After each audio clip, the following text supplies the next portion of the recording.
Two surprises for Three Kings Day. This is chapter 2 from Horrible Harry and the Holidaze. The tall man who entered our room was carrying a huge cake and had a bag over his shoulders. I noticed he was wearing a t-shirt that had a guitar on it. Now I know why Dexter is such an Elvis fan. Boys and girls, the teacher said, this is Mr. Sanchez, Dexter's father. He's going to tell us about a holiday his family celebrates. Three Kings Day! Dexter shouted out. That's right, his father replied, setting his things down on the long table. Three Kings Day is celebrated all over Latin America, Spain, and other parts of Europe. Dex, why don't you tell the class about the things I brought? We all watched Mr. Sanchez empty the contents of his bag.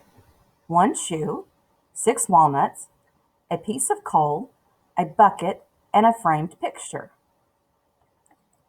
Dexter picked up the framed picture first. Actually, my family celebrates both Christmas and Three Kings Day.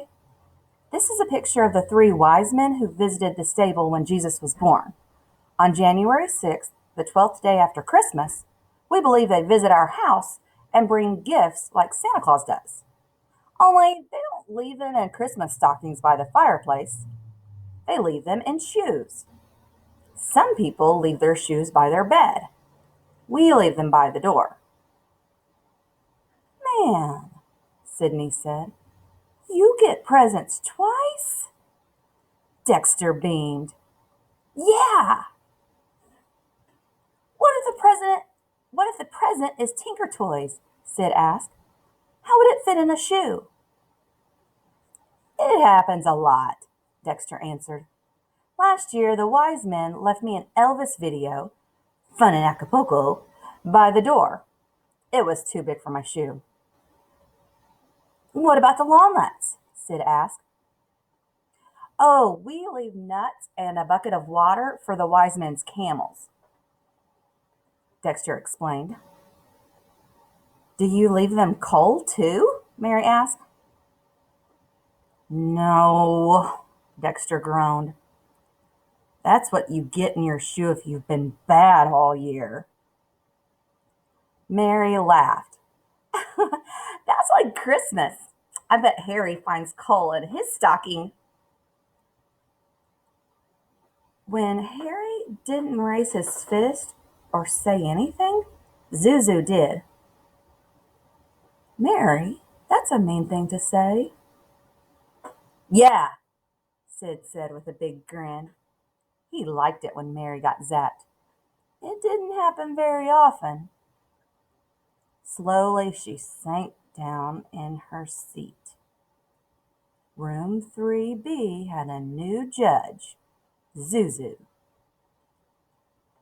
Miss Mackle's next announcement made things fun again. Please take off one of your shoes and put it next to the doorway. Neato, Sid said. We get to go barefoot. Not barefoot, the teacher objected. Leave your socks on.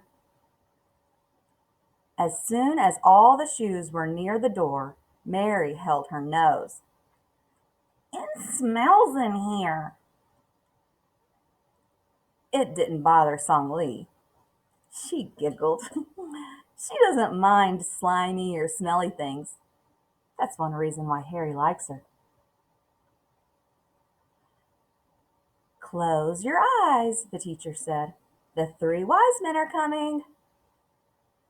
But Miss Mackle, it's not January 6th, Zuzu objected. Good listening, the teacher replied. I mean, let's pretend that it's January 6th.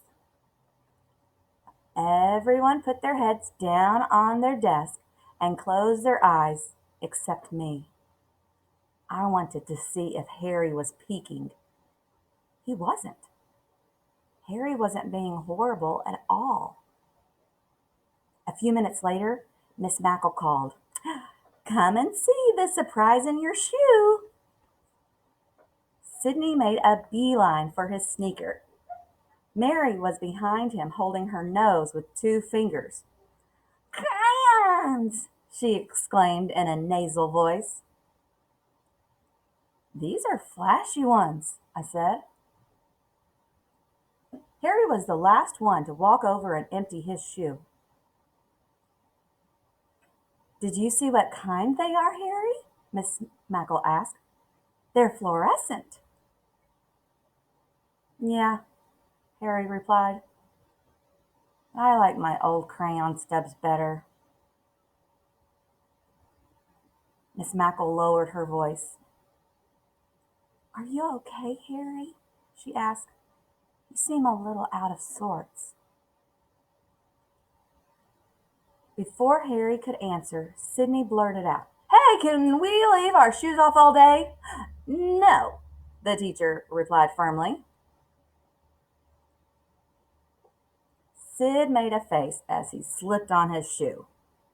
He didn't bother tying the long shoelaces. Thank goodness, Mary gasped, unplugging her nose. I can breathe again. Thank you for my crayons, Songli said softly. Thank you, Wiseman, Zuzu pretended. Thank you, we all chimed in. Okay, boys and girls, Mr. Sanchez said. Now it's time for the second surprise, the crown cake. Everyone watched Dexter's father lift the lid off the cake carrier. Look what's on top of this snowy icing, Mary said. Cherries and pineapples. They look like shimmering jewels.